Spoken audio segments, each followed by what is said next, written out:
வணக்கம் தமிழ் மக்களே. தாவேகாவோட கட்சி தலைவர் திரு விஜய் அவர்கள் இன்னைக்கு சொல்றாரு, போட்டி டிவிகே வெர்சஸ் டிஎம்கே தான் அப்படின்னு சொல்றாரு.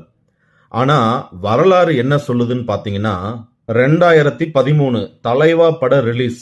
அம்மையார் ஜெயலலிதாவோடைய ஆட்சி காலத்துல தலைவா பட ரிலீஸ லா அண்ட் ஆர்டர் சிச்சுவேஷன்ஸ்க்காக ரிலீஸ் பண்றத நிறுத்தி வச்சிருந்தாங்க. அப்போதான் திரு விஜய் அவர்கள் ஓபன் லெட்டர் எழுதினாரு. இதுதான் திரு விஜய் அவர்களோட முதல் பொலிட்டிக்கல் கிளாஷ். இந்த பட விவகாரத்துல திரு விஜய் அவர்கள் அம்மையார் ஜெயலலிதா அவர்களை சந்திச்சு சமரசமாயி அப்புறம் இந்த படத்தை ரிலீஸ் பண்ணாங்க. 2018 சர்க்கார் பட விவகாரம். இந்த படத்துல திரு விஜய் அவர்கள் நேரடியாகவே அம்மையார் ஜெயலலிதா அவர்களை எதிர்த்து தன்னோட குரலை கொடுத்தாரு. இதுல உச்சகட்டமா திருமதி வரலட்சுமி சரத்குமார் அவர்களுடைய கதாபாத்திரத்தோட பேரு கோமலவல்லி அப்படின்ட்டு அம்மையார் ஜெயலலிதா அவர்களுடைய நிஜ பெயரையே தன்னோட கதாபாத்திரத்துல வச்சு அவங்கள எதிர்க்கிற மாதிரி தான் இந்த படத்தையே கட்டமைச்சிருந்தாங்க. இந்த சர்க்கார் படத்துல முக்கியமா ஓட்டுரிமை மற்றும் ஊழல் மற்றும் இலவசங்கள் இத அனைத்தையும் எதிர்க்கிற விதமா படம் கட்டமைக்கப்பட்டிருந்தது.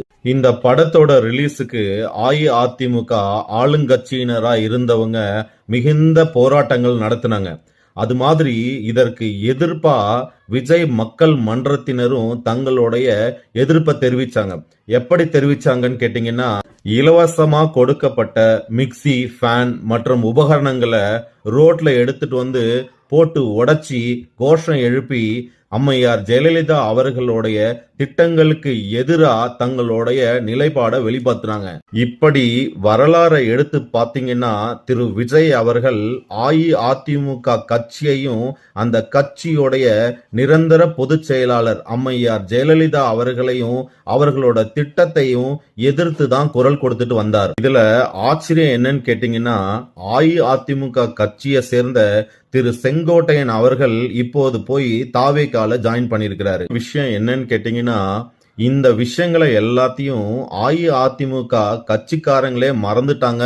கடந்த 10 வருஷமா அஇஅதிமுக ஆட்சியில இருக்கும் போது அந்த கட்சியோடைய திட்டங்களையும் அந்த கட்சியோட தலைவரையும் எதிர்த்த திரு விஜய் அவர்கள் இன்னைக்கு அந்த கட்சியோட தலைவர்களை தன்னோட கட்சியில சேர்த்துட்டு திமுகவை எதிர்க்க போறேன் அப்படின்னு சொல்றதுதான். இதுல கவனிக்கப்பட வேண்டிய முக்கியமான விஷயம் என்னன்னு கேட்டீங்கன்னா, நேரடியா நமக்கு தெரியறது தாவேகா வெர்சஸ் டிஎம்கே. ஆனா உண்மையிலே திரு விஜய் அவர்கள் செய்யறது என்னன்னு கேட்டீங்கன்னா, அஇஅதிமுகவை ஒண்ணு இல்லாம பண்றதுதான்.